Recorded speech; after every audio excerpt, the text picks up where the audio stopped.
بسم اللہ الرحمن الرحیم اللہ رب محمد صلی اللہ علیہ وسلم نحن عباد محمد صلی اللہ علیہ وسلم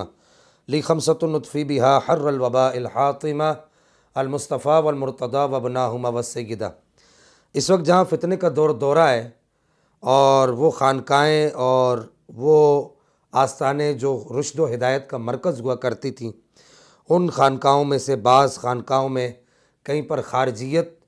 پنپ رہی ہے اور کہیں پر رافضیت نے اپنے ڈیرے جمائے ہوئے ہیں اور کہیں پر ناصبیت نے اپنے گل کھلائے ہوئے ہیں۔ ضرورت اس امر کی ہے کہ ہماری یہ تمام خانقاہیں اور آستانے عقائد اہل سنت کا برملا اظہار کریں، وہ عقائد جو سیدی اعلیٰ حضرت امام احمد رضا خان فاضل بریلوی رحمہ اللہ شیخ محقق علی الاطلاق اور اسی طریقے سے امام ربانی مجد الفسانی شیخ احمد سرندی رحمہم اللہ علیہم اجمعین نے اپنی اپنی کتب کے اندر جن اپنے معتمد علیہ ائمہ کے تحت جن کی تشریحات لکھی ہیں، ان عقائد کا برملا اظہار کیا جائے۔ آستانہ عالیہ حضرت کہلا والے شریف کے موجودہ جو سجادہ نشین ہیں، پیر طریقت رہبر شریعت حضرت علامہ مولانا پیر سید محمد علی حسنین شاہ صاحب بخاری نقشبندی مجددی دامت برکاتہم القدسیہ، آپ کا یہ اقدام لائق صد تحسین ہے کہ آپ نے اس وقت جب کہ عقائد اہل سنت کے ساتھ ایک کھلواڑ کرنے کی کوشش کی جا رہی ہے اور اہل سنت کے جو معتمد اور معتبر جو عقائد جن کتب کے اندر تحریر کیے گئے ہیں، ان کتب کو یوں سمجھیے کہ قدغن لگانے کی کوشش کی جا رہی ہے، اور بالخصوص مولانا محمد علی صاحب کی جو کتاب ہے میزان الکتب، اس کے بارے میں یہ اعلان کیا جا رہا ہے کہ جی اس کی سرجری کی جائے گی تو اس کا آپریشن کیا جائے گا۔ وہ تو جب کیا جائے گا تو دیکھا جائے گا انشاءاللہ۔ اعلیٰ حضرت امام احمد رضا خان فاضل بریلوی رحمہ اللہ کے وارث ابھی زندہ ہیں، وہ انشاءاللہ اس کا منہ توڑ جواب دیں گے۔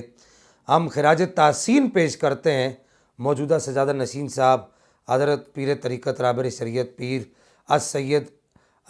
علی حسنین شاہ صاحب نقشبندی مجددی دامت ظلہ کہ انہوں نے اس وقت میں نہ صرف مولانا محمد علی صاحب کی کتب کو ہائی لائٹ کیا اور یہ کہا کہ آستانہ عالیہ حضرت کہلا والے شریف کے عقائد وہی ہیں جو بڑے حضرت صاحب نے پیر طریقت رہبر شریعت پیر سید باقر علی شاہ صاحب رحمہ اللہ نے اپنی نگرانی میں علماء سے کتب کے اندر تحریر کروائے، وہ عقائد آستانہ عالیہ کے ہیں۔ اور بالخصوص مولانا محمد علی صاحب کی جو کتب ہیں ان میں جو باتیں لکھی ہیں وہ تمام کے تمام عقائد اس آستانہ کے ہیں۔ اور سب سے اہم بات یہ کہ حضرت سیدنا تاجدار صداقت حضرت ابوبکر صدیق رضی اللہ تعالیٰ عنہ وارضہ عنا امام الاولیاء کی جو افضلیت قطعیہ ہے،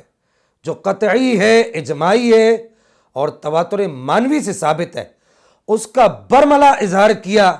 اور یہ کہا کہ ہم حضرت ابوبکر صدیق کی افضلیت کو قطعی مانتے ہیں، یعنی کہ جو حضرت ابوبکر صدیق کی افضلیت کا قائل نہیں ہے اس کو اہل سنت سے خارج مانتے ہیں،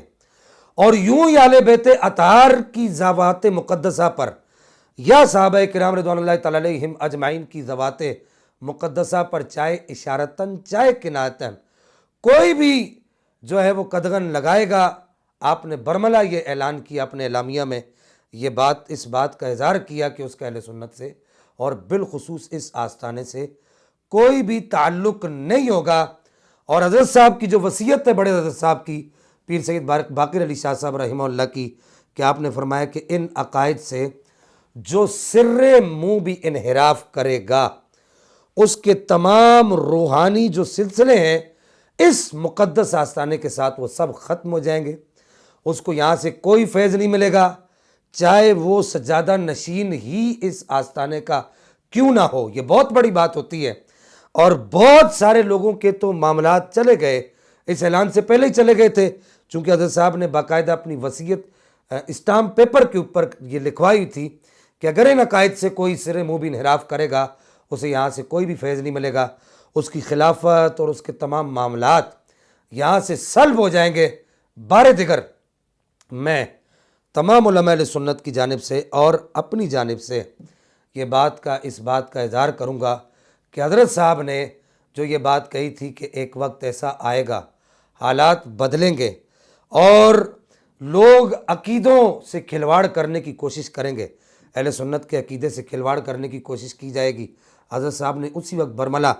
اپنی وصیت کے اندر لکھوا دیا تھا کہ اگر وہ سجادہ نشین بھی ہوگا تو اس کا اس آستانے کے ساتھ کوئی تعلق نہیں ہوگا۔